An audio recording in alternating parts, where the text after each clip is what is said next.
तुलसीदास जी ने मानस में लिखा हुआ है, दोनों हाथ उठा के सभी लोग गाइए, भगवान का प्राकट्य होने वाला है।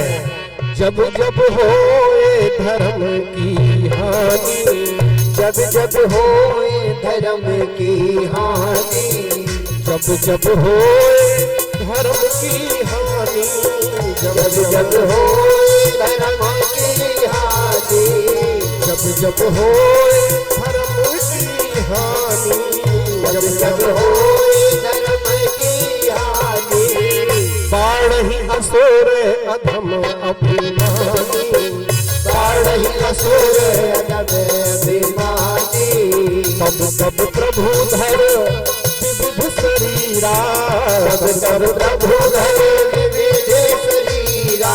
तब प्रभु कभी राम बन के, कभी कृष्ण बन के, कभी बाराह बन के, कभी नरसिंह बन के, कभी परशुराम बन करके, कभी शनक सनंदन सनकादिक ऋषियों के रूप में, कभी व्यास जी के रूप में, कभी भक्ति मार्ग को चलाने के लिए नारद जी के रूप में, कभी मत्स्य अवतार, कभी कूर्म अवतार, कभी मोहिनी अवतार, कभी धन्वंतरी अवतार, अनेक अनेक अवतारों में भगवान का प्राकट्य होता है। तब तब प्रभु धर विविध शरीरा, तब तब प्रभु धर विविध शरीरा, तब तब प्रभु धर विविध शरीरा, तब तब प्रभु धर विविध शरीरा।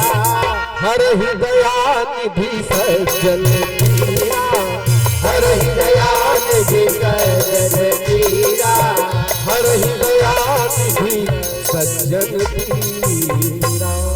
यदा यदा हि धर्मस्य ग्लानिर्भवति भारत अभ्युत्थानं धर्मस्य तदात्मानं सृजाम्यहम् परित्राणाय साधूनां विनाशाय च दुष्कृतां धर्म संस्थापनार्थाय संभवामि युगे युगे।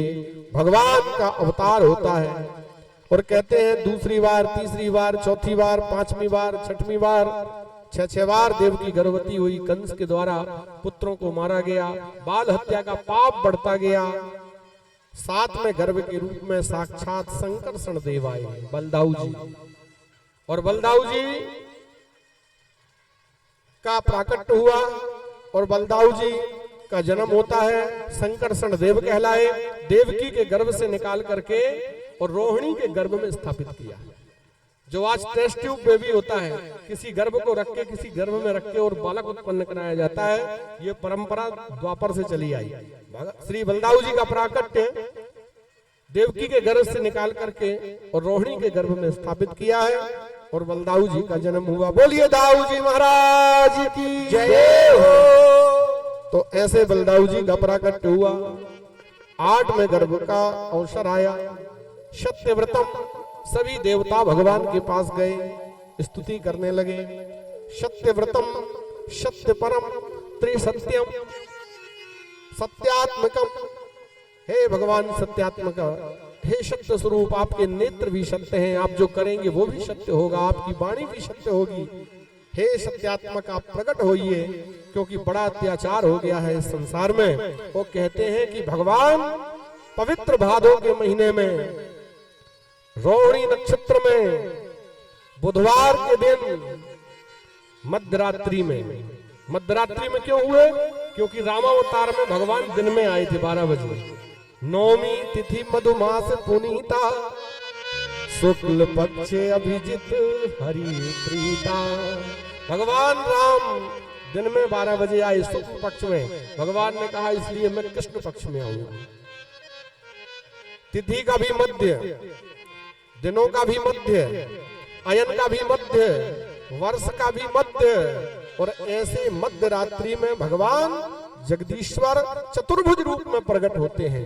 बोलिए नारायण भगवान की जय हो। बोलिए नारायण भगवान की जय हो। तमद्भुतम बालकमं विवेक्षणम, भागवत में आता है श्लोक। अद्भुत प्रकाश उत्पन्न हुआ। चतुर्भुज रूप में भगवान शंख चक्र गदा वनमालाओं से विभूषित भगवान परब्रह्म परमात्मा प्रकट हुए। देवकी को जगाया, वसुदेव को बुलाया। देवकी, वसुदेव, पूर्व जन्म में तुमने मेरी बड़ी तपस्या की थी कि मुझे आपके समान ही पुत्र चाहिए, तो मेरे समान तो कोई होता नहीं। वेदों में लिखा है एको ब्रह्मा द्वितीयो नास्ति, ब्रह्म तो केवल एक होता है, दूसरा होता ही नहीं। तो भगवान शिवमेव नारायण प्रश्नी और सुत्पा नाम के ये प्रजापति थे, दोनों भगवान का तप किया था और भगवान के तप के प्रभाव से आज साक्षात भगवान नारायण कारागार में प्रकट हुए हैं।